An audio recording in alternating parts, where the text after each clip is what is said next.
Hello, everyone. Welcome to the Biz Talk Live Show. I am your host, Shanté R. Roddy. We're so glad to be back. We're so glad to have you with us today. Sit back and relax. Enjoy the show. If you're coming into the live broadcast, we want you to say hi to us. Drop your comments. Hit the like button. Better yet, hit the love button. If you're joining us after the live show and you're coming back for the replay, comment hashtag replay. So every Thursday we come on and we have a new entrepreneur that is here to share their story with you, to share their journey, so that you are inspired and empowered to pursue your dreams and to succeed in your business venture. So that's why we are here. We're so excited to have our new guest. Her name is Rebecca Popovich. Hi, Rebecca. Hi, how are you? I'm good. She is the financial advocate for WestPoint Wealth Management. Welcome to our show. Thank you so much for having me. I'm so excited to be here. You're so welcome. We're so excited to have you here, and we're so excited to hear your story. So if you could start off for us, just give us a little bit of information about who you are, what you do, and who you serve. Sure.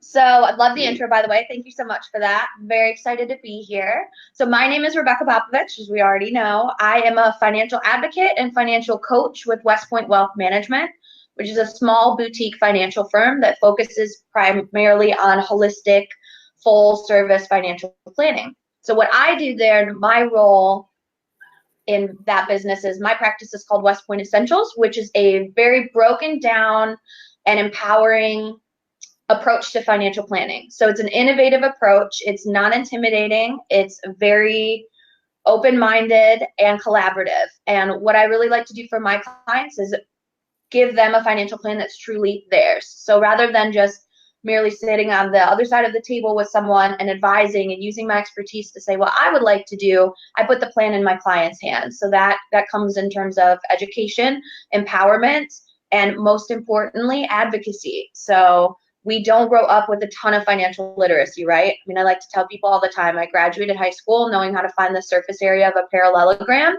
but I did not know how to write a check, what a credit score was, or how my student loans were going to work. So I provide a very education-based approach. I'm also certified in the behavioral psychology of money. So I include a counseling and coaching approach as well to dig into the limiting beliefs that we might have around money and help those mindsets shift a little bit with my clients. I love that. And your clients are mainly, who is your client base? Who is your customer?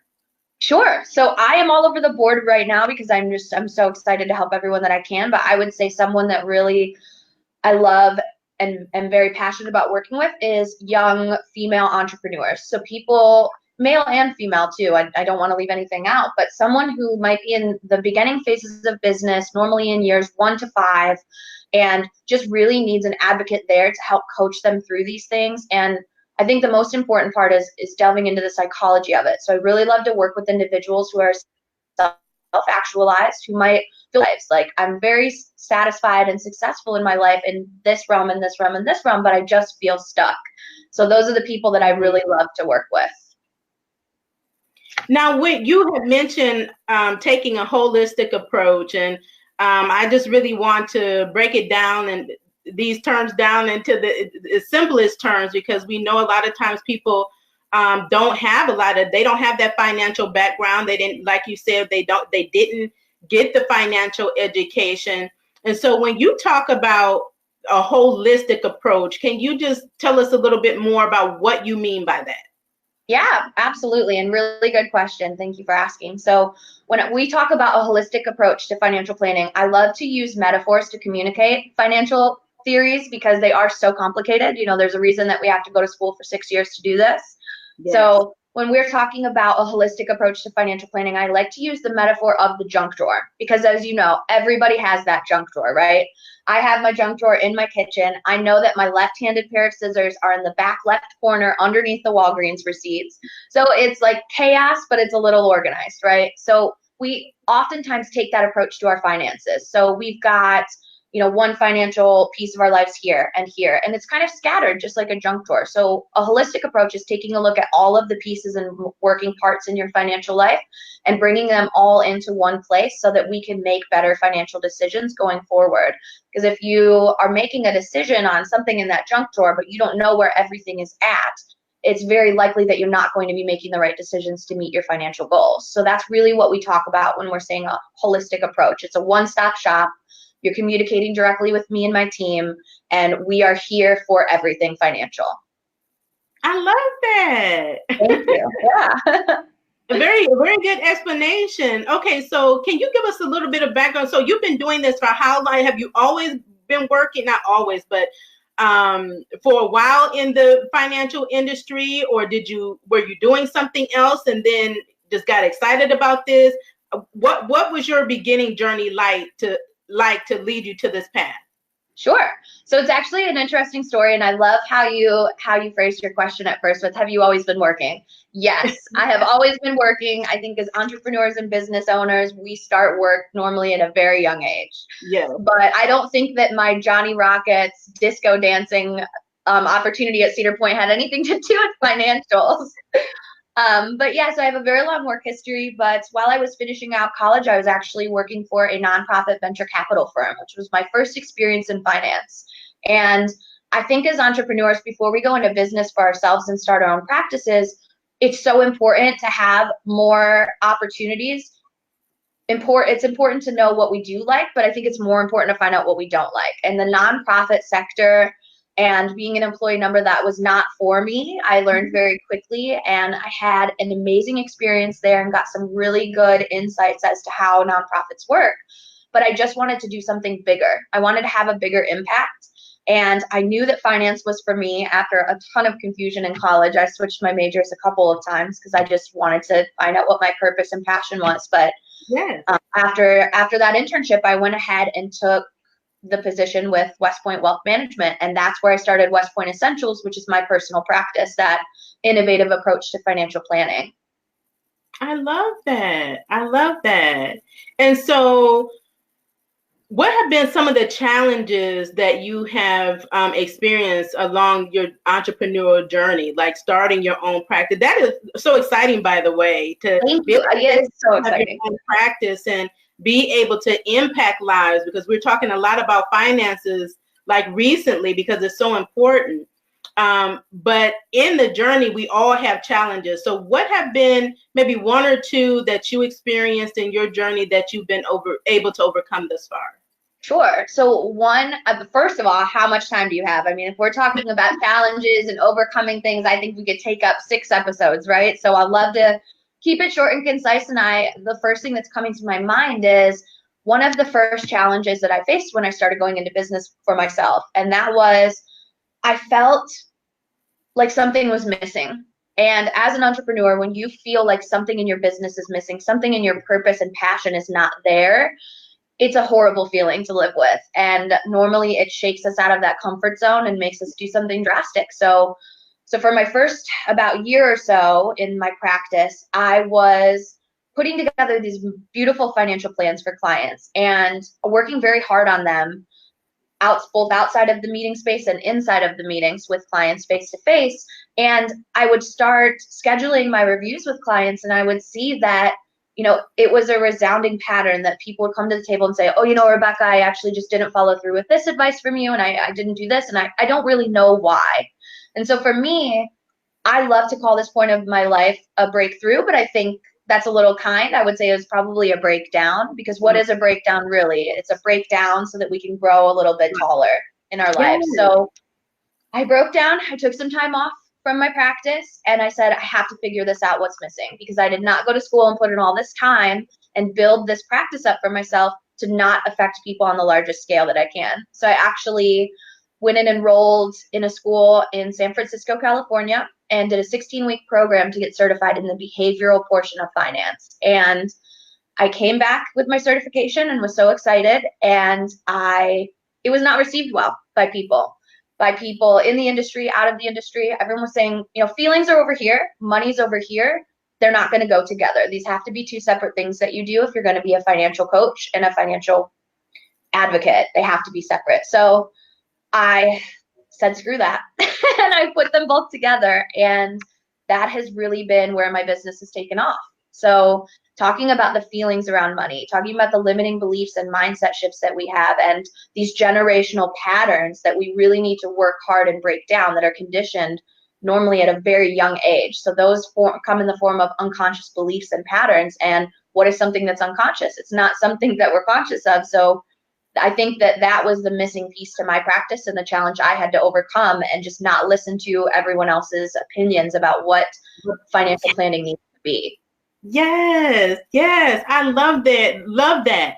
I mean, there are so many great like points that you made in there, and I'm glad that you were so transparent about saying that it was a breakdown that you had, because many of us of entrepreneurs, a great majority of us have been in that place, and knowing that is not the end. It's a place for you to then be broken down to your core, so that you can really discover like who you are, what you're meant to do. And like you said, you want to be impactful, and that's the opportunity for you to rise.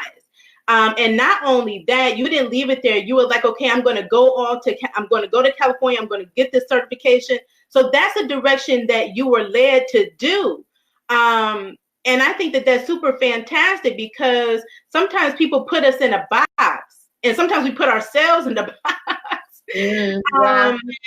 And, you know, say what this journey should be like based on what we see like in the media. And it's not really like that. So to know that there's like, you experienced a challenge, you were able to overcome it, you found that there was a problem, you discovered a solution, and then not only that, you came back and people were not on the same page. They weren't aligned with your vision.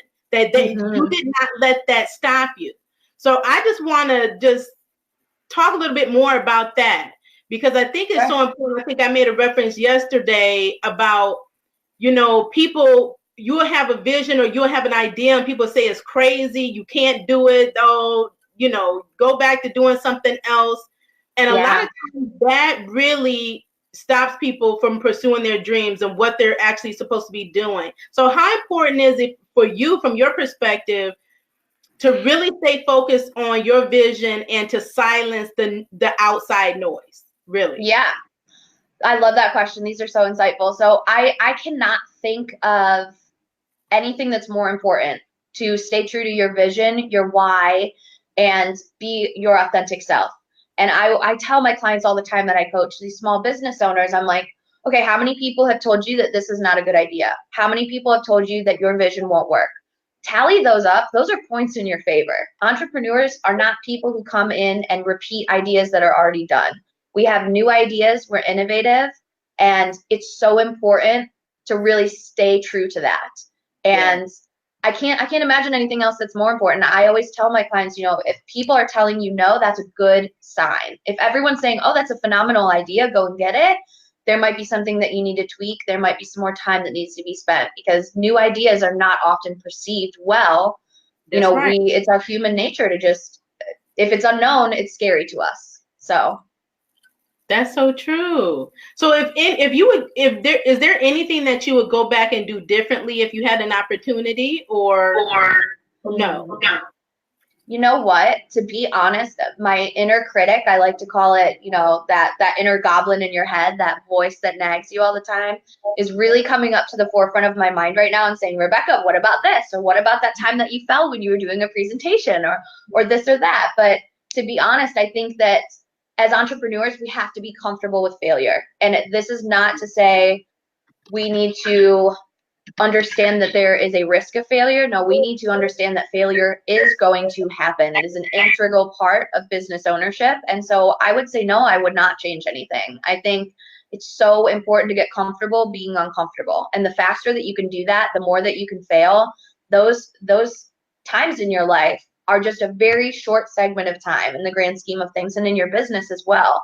So take the wisdom that it's here to teach you and run with it and keep going. Get back up and keep going. I like that.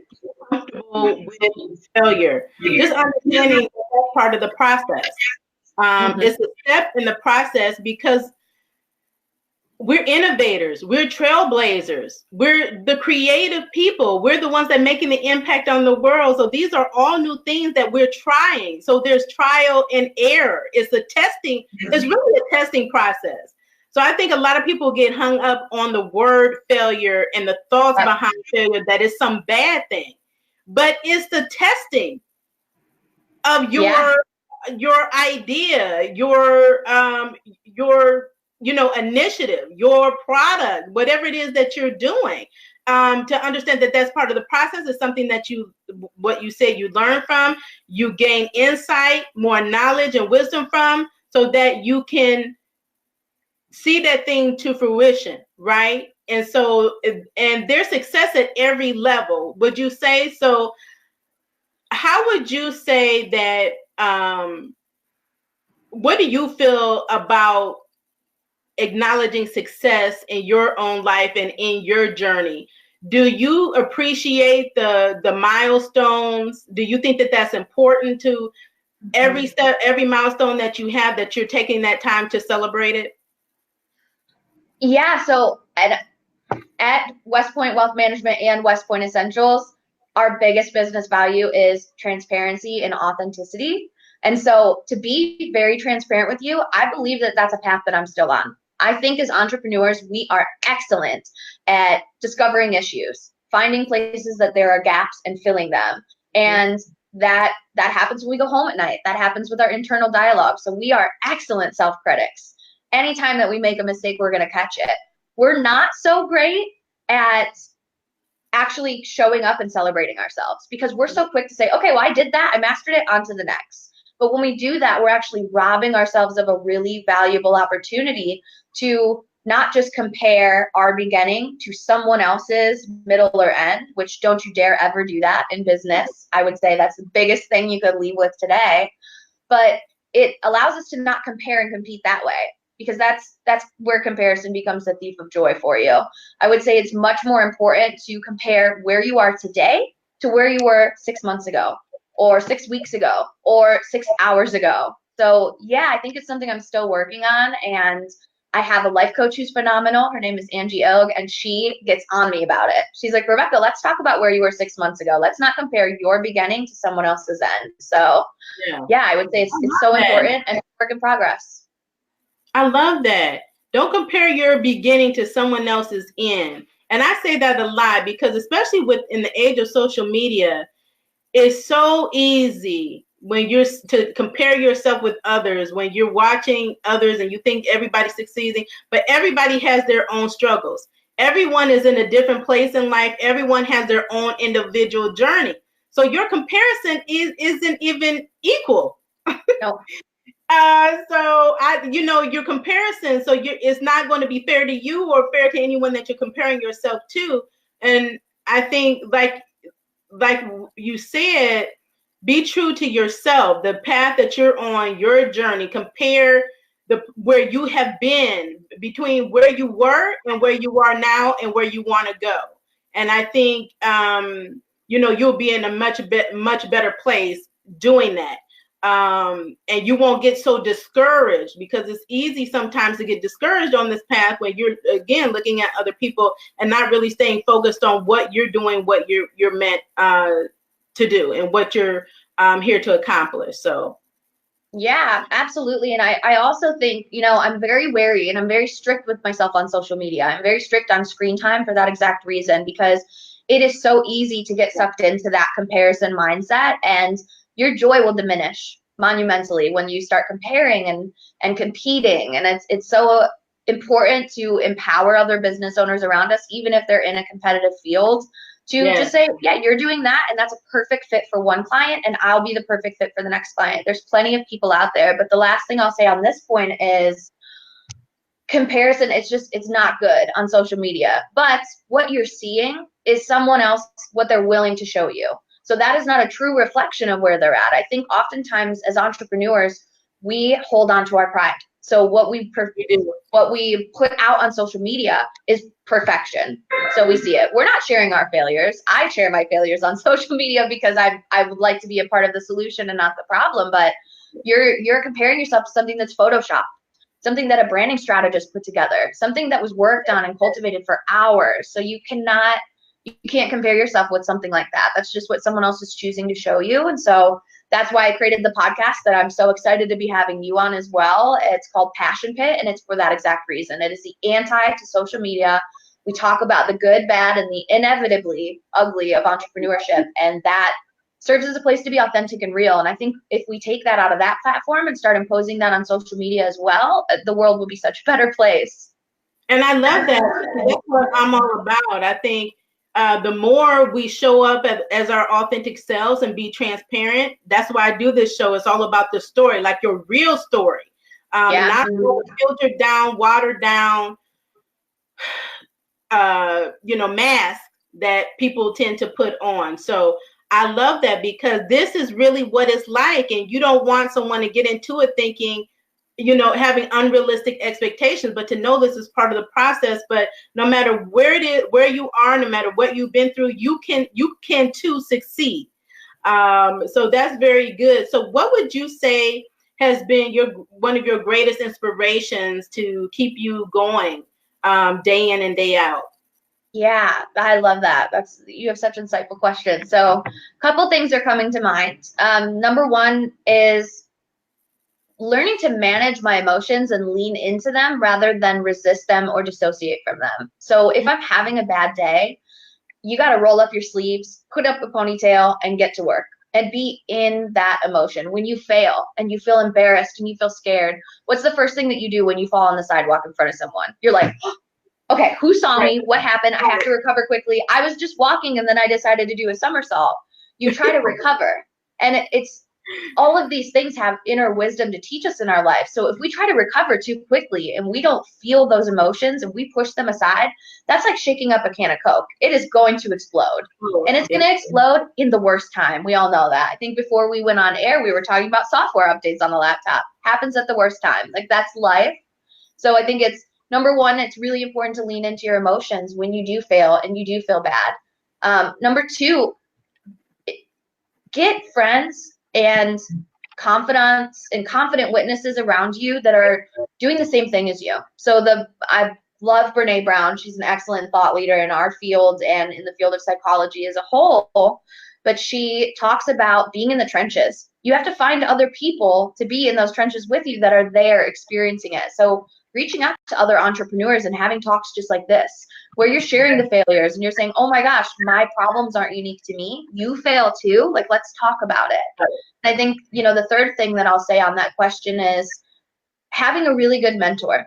So I have an excellent mentor. His name is Kurt Lindsay. He's been in the industry for years and years. And anytime that I'm at my lowest point, anytime that I'm like, you know what, I just keep failing, when is this going to end? I can grab him, take him into the conference room and just be like, Kurt, I have to just tell you everything that's going on. I'm failing. I'm doing this and that. And it's so important to have someone who can serve as a compassionate witness for you and say, I've been there. This is going to get better. And most importantly, remind you of your talent and your purpose to change the world, because you're not always going to remind yourself. You need someone there that's like, Shanté, you're Shanté. Like, you got this, girl. Yeah. So. And we need that. Because I was going to ask you that when you mentioned that you had a coach, and how important it is for us as entrepreneurs and business owners to have mentors and have coaches in our lives. And maybe you can speak on that a little bit, and also how you were able to, because I know a lot of people are finding the right mentor. So you cut out there just for a second, finding the right resources or mentors? The right mentor. Okay, yeah. So I'll just answer the first part of your question first. Is I cannot emphasize how important it is to have a coach in your life. So there are business coaches, there are financial coaches, there are life coaches. Having someone who is trained to talk you off that ledge, who is trained to lead you, and most importantly, who is trained to keep you accountable and understand your worth and hold your trust when you're not in the mode of trusting yourself so much, because we all have highs and lows. And the first time that I met with my life coach, I'm a certified life coach as well. So I had been trying to life coach myself. And I was just hitting a wall over and over again. And this was as recent as about 8 or 9 months ago, to be very transparent and authentic with you. And I said, I just don't know what I'm doing wrong. We were in our first session, our breakthrough session, and I'm like, I just don't know what I'm doing wrong. I'm a coach. How can I coach others if I can't coach myself? And she just very calmly and simply said, Rebecca, that's so silly. You can't see your own blind spots. And that just opened up a whole new world to me. I'm like, of course I can't see my own blind spots. I can assign myself coaching worksheets, but if I can't see the problem, I'm going to crash inevitably at some point. So no matter how high a level of expertise you are, if you are a certified coach in any realm, it's so important to have that person to have a neutral third party and listen to you, be raw and transparent and authentic, and to share the innermost workings of your thoughts. Because oftentimes, even when we're being transparent, that's only the first couple layers of our psyche. Yes. So that's to answer the first part of the question. And then the second part of your question is about finding the right mentor. So I would say when I was in college, I was a sponge for information. I wanted to join every club that you could in finance. I wanted to serve on every board. I wanted to do every extracurricular that I could in my career or in my collegiate career. And I found that I found a lot of really good mentors in that, because I was showing up and I was being transparent and vulnerable and saying, I don't know everything. And I think that's the best place to start when you're seeking a mentor out, is to say, I need help. And as entrepreneurs, it's really hard for us to say, I really need help right now. This is a weight that I can't carry. This is a burden that's too heavy, and I need help. And your mentors will come out almost out of thin air for you. Everyone is going to come out and show up for you. And I would say, let your intuition guide you. If you meet someone, you're like, oh, their vibe was just off. That energy was just off a little bit. I think listening to that is really important. So when you meet a mentor who you're like, wow, this person is inspiring, they're amazing, they share values with me, and most importantly, they see my potential even when I don't see my potential. And I think that's the most important thing, to find a mentor. And they're out there, but if you don't put yourself out there, and if you're staying safe in your house, or you leave school the second that it gets out, and you close your books and leave class and don't talk to your professors and don't ask questions, you're never going to find them, because you're not truly looking. That's good. So audience, that is, it's so important that we have those mentors and coaches in our lives, people that can really help us to get outside of ourselves and get unstuck and overcome barriers. Because I like what you said about having those blind spots, and we are our worst critics. I know I am. And oftentimes we can't see. We're experts. We're showing other people. We're coaching other people in what we're experts at. And we're able to come in with insight, right, that they don't have. So we need the same for ourselves. And I tell people that all the time. But I like how you mentioned about, that we have those blind spots. And that is so true, things that we don't see, that in talking to someone else, it can help us see it more clearly. So we get that clarity in our lives, and we're able to overcome whatever challenges or barriers that are there. One of the biggest barriers that many people have, and I don't think until really recently, we really started focusing on mindset, and what you mentioned earlier on is limiting beliefs, which is so important. They're like, oh, and you talk about motivation. People are like, oh, that's motivation. That's not really big. But it is, I think, the number one thing that hinders us in our life and in our business. So from your perspective, how important do you think it is for entrepreneurs to really focus on their mindset and making the necessary mindset shifts to take them to the next level in their business? Sure. So I love that every question I'm just a 10 out of 10 on. You're just asking very good questions, and they're all very important. So I think as an entrepreneur, the first thing that happens when you're going into business for yourself, one of the first things that happens is all your friends start to question you, number one. Your family starts to question you. They're like, Shanté, I see the bags under your eyes, girl. Like, you are so tired. This is not me saying this to you. You look beautiful. Yeah. But when you're not sleeping and you're in your passion and you just can't stop working, you're up all night, people start to notice, and they start to naturally get worried about you. And I think investing in your personal development and your mindset is the most important thing, because oftentimes we're so worried about the client experience. We're so worried about how we're showing up. And what inevitably happens, and one of the first things that happened in entrepreneurship, is you tend to blur your personal life with your work life. Like, this becomes your true life's work. You know, you're always on the clock. You're always working. You're always networking. I was just at Walgreens last night and I was handing out my business card and I'm like, am I prospecting at 9:30 while I'm buying like face wash and like a nice little, you know, thing of bubbles for my bath? Like, what am I doing? So that's the first thing that happens, is those two converge. And that point of convergence is when your work is always there to be done. And your work on yourself is just as important and exactly the same as your work on your business. Because if you're not showing up, if you're not confident and you can't confidently state your value because something is blocking you, there's a mindset that you have. You could have for instance, in financials, you could have a lack mindset. You know, my father got fired after about 26 years at a very important company, and my mother was a stay-at-home mom, and we lost everything overnight.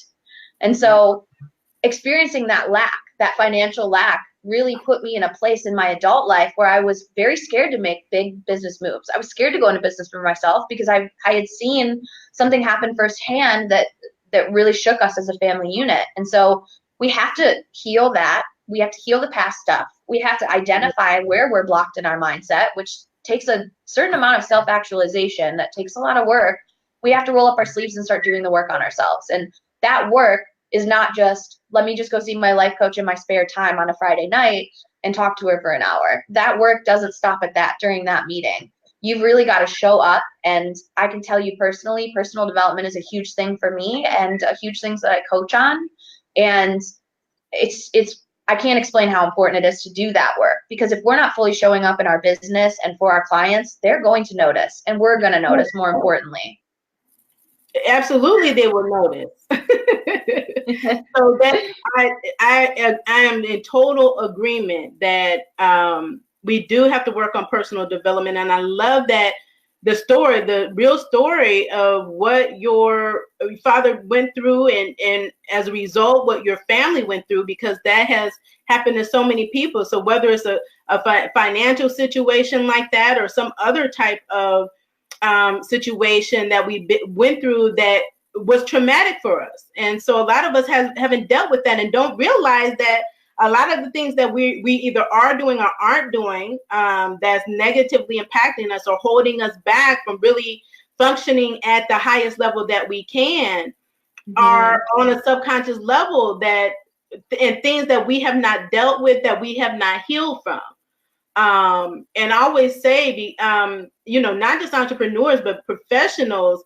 And I remember I went through this when I left my company. I know a friend, her sister went through a big depression after she was laid off. And just understanding that you have to grieve the loss. Understanding that it's a loss, and you have to take that time, being, like you said, be in your emotions. So a lot of times we want to run away from it and not deal with it. But whatever you're doing in your personal life is going to run over into your business life. And so you want to be functioning for your clients at the highest level, because if you're not, they're going to notice and it's going to impact your performance. So very good information.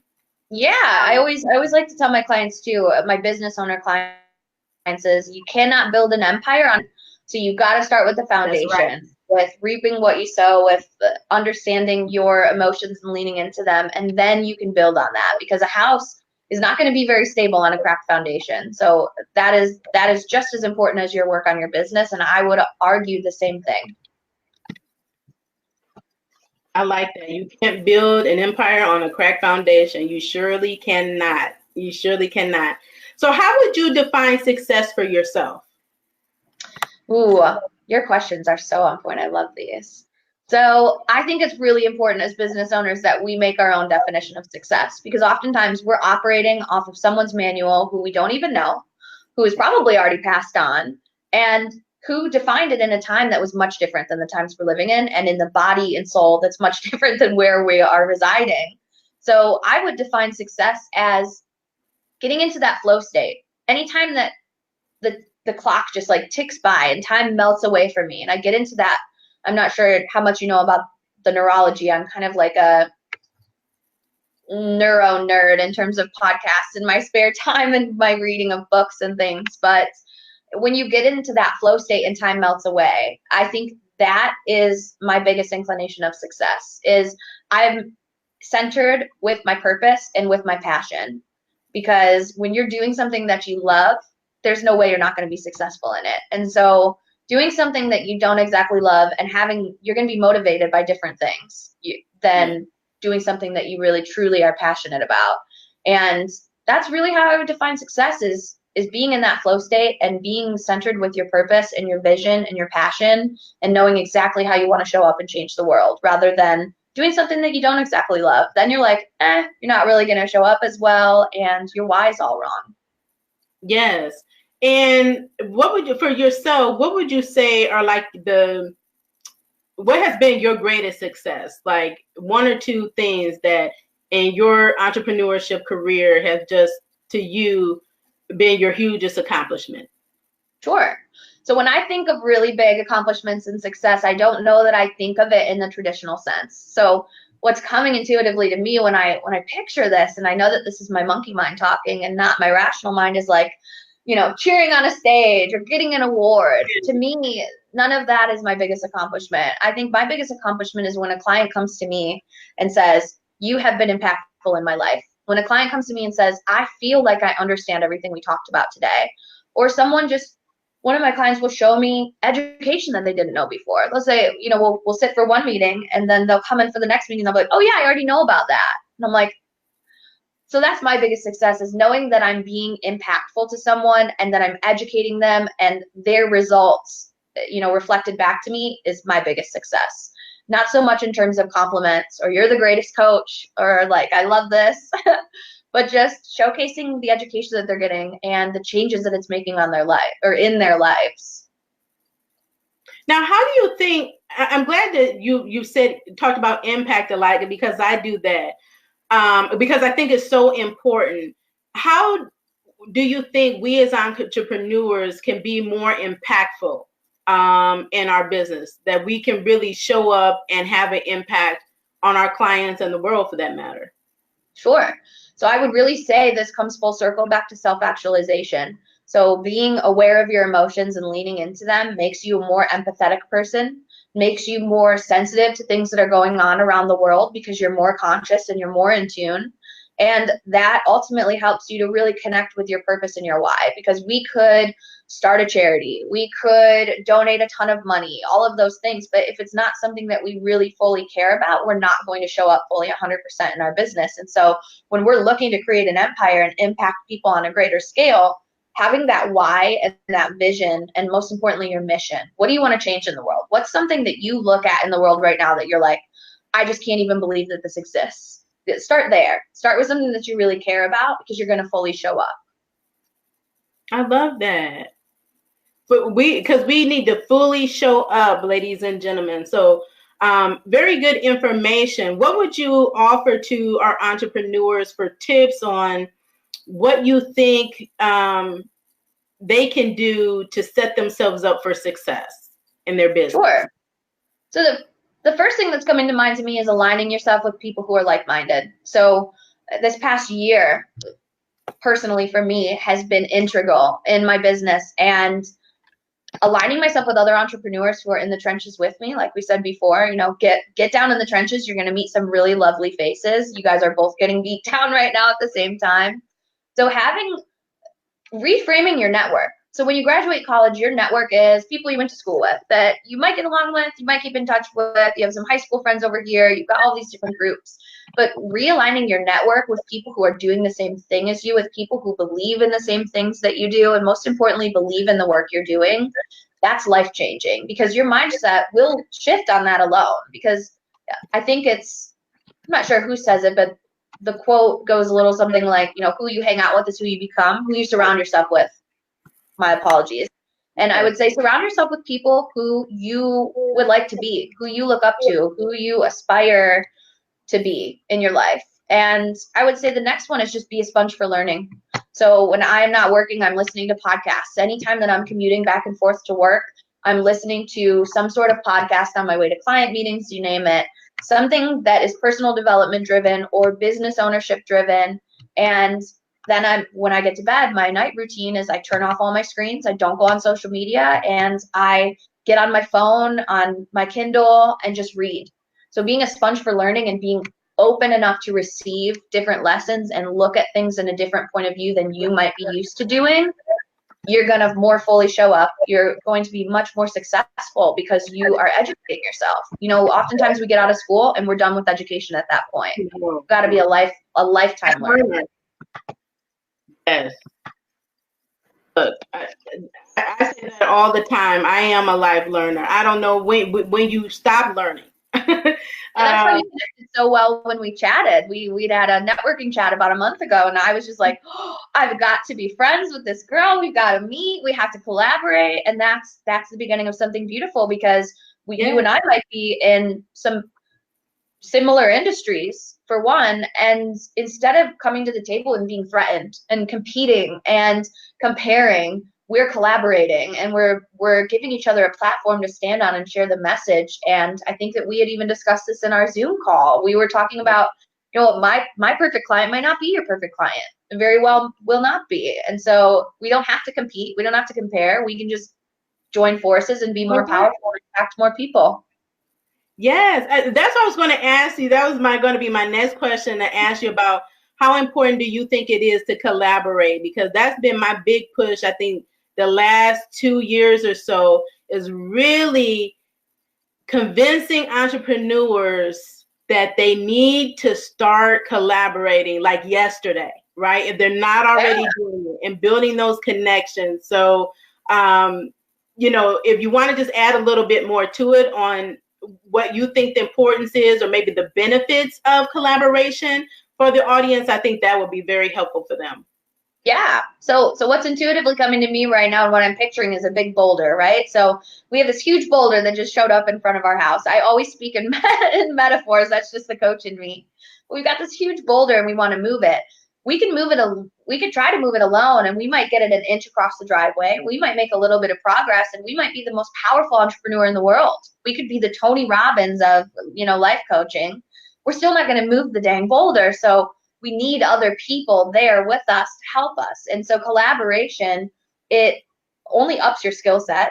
It allows you to level up psychologically and in your mindset and the way that you're showing up. Most importantly, your perception of the world is just through these peripherals, like through this tunnel vision, oftentimes, especially entrepreneurs. I mean, talk about tunnel vision that we get. It's a little much. And so when you're only operating on how you want to change the world and your very, very slight and sliver of a view on things, you're not fully seeing the length of the problem, the length of the impact that you want to make. And, you know, you can't make judgments and decisions off of that. So it's so important to widen your lens and be ready to receive from other people and get that boulder moved. I mean, what are you going to do it with one of you and exhaust yourself and burn out, or 6 to 7 of you, you know? I love that metaphor. Just came to me. I'm going to pick it up and figure it out as I go. You're really good at that, at using those metaphors. And I think it makes it so clear for people, where they really understand, they get it, right? And so it's not confusing. So the point is, ladies and gentlemen, is that we have to be intentional about collaborating with each other. It's collaboration over competition. So you could be in the same industry, a different industry, a complementary industry. We want to work together. So we're leading that movement of collaboration. And I so appreciate that. One of the questions I did want to ask you, from a financial perspective, since you're bringing that level of expertise, as entrepreneurs, we're here for service. We want to make an impact, but we also want to build wealth, and we want to create a legacy for our families for generations to come. What tips would you offer for entrepreneurs for them to be able to achieve their financial goals so that they can build wealth and that they can be in a position to leave a legacy? Sure. So I think that answering these questions is so important to not, pull up my chair and answer as a financial professional and a financial advocate. I think I'd like to really take this question on as a human being and really be authentic and transparent and show up for you guys today, because that's what we're here to do, right? So I think this really coincides with the last question that you asked about, collaborating. And I think it's so important to build a strategic team. So seeking the advice of a financial advisor or professional, someone who you really connect with and who shares your business values. And personally, I would say someone else who is in business for themselves, that understands your struggles and understands your financial goals. And working with someone who is more holistic in nature, that is a financial professional and has the education and background, is so important to come to the table and get a fresh set of eyes on your finances and a fresh set of eyes on your financial goals and plan. And within that, it's almost like we serve as an accountability partner, because you can't ever reach a goal that you have not identified. So the number one most important thing in reaching financial goals is identifying those goals, quantifying those goals, and getting specific. And I know that getting specific can be really scary when you're trying to set a financial goal, but that's the only way that you're going to be able to leave a legacy. And identifying that, and not only just identifying the goal, but identifying where you are now. So that is running your numbers, gauging your metrics, getting the data on it, and talking to a professional who can sit down and clear that junk drawer out with you. Serving as a holistic financial advocate, I'm in the trenches right by your side. We are going through the documents. We are getting you prepared, and I'm going to keep you accountable. I'm going to keep you accountable on those goals and say, okay, Shanté, I know we met 6 months ago. Where are we at now? And getting the professional background to really help you quantify those goals and reach them. I love that. So you can accomplish goals that you haven't identified. I actually put that up on the screen because that is so true, and that's really good to keep in mind. So I thank you so much for being on the show. I have one last question for you. Sure. That I ask all of my guests, and it is, if you had a magic stick and you could change anything in the world, what would it be? Ooh, this is a good one. If I had a magic stick and I could change anything in the world, what would it be? Let me think. I think that I would make the world a more vulnerable place. I think that I would make people I would wave the magic wand or stick, so you say, and have that fear go away from people, that fear of failure, that fear of being not enough, and the ability to show up and be vulnerable and say, you know what, I'm very likely going to fail, but I'm going to do it anyways. And I think that would strip away all of the lack of authenticity we have, all of the masks that we wear. I love the metaphor that you used of wearing masks. It would allow everyone to take off their mask and just get real. Because it's so funny to me. It's like you go to Dairy Queen for an ice cream cone, right? And you ask the cashier, how are you? Are you really listening to how they are? Do you really want to know how they are? If their cat died yesterday, do you want to hear about it? And so that's what I would do if I would change the world in one small, monumental way, is to just strip back those masks. Take off the masks and get real. If you're going to ask the cashier at the gas station or at Dairy Queen that's serving you your ice cream how she is, be ready to hear her story. Yeah. And God bless her for actually sharing with you. I love that. Yes. We're on the same page there. I think and I think that would help us build actually more connection from a human perspective too. Yeah. That we're not just saying things or just asking just to ask, but that we really care. And that's really what people want, is to know that other people care, to know that they're seen and that they're heard. And so many times people feel like they aren't, and so they're afraid. So yeah, allowing a space of vulnerability so that we're not free to be the wonderful people that we are is like super huge. So thank you so much for sharing that with us. Thank you. Yeah, thank you for having me. Well, thank you so much for being again on the show, Rebecca. Can you share with our audience again what you do and where people can find you? Sure. So I am a financial advocate and coach with WestPoint Wealth Management. My practice is personally called WestPoint Essentials, which is financial planning simplified. And you can find our website, www.westpointessentials.com. You can find me on social media. I'm really transparent. It's nothing fun or catchy. It's just Rebecca Popovich. Hopefully that's a catchy enough name for you. And we've got 5 offices here in Northeast Ohio. So if you head over to our website, you can see where all the closest office to you is, and we'll meet you where you are. And I really work with people to shift their mindsets around money and understand their true potential. Awesome. Well, again, thank you so much. Thank you, audience, for tuning in to our broadcast. You have been tuning in to the Biz Talk live show. Again, I'm your host, Shanté R. Roddy. We broadcast here live every Thursday at 1 p.m. Eastern Time.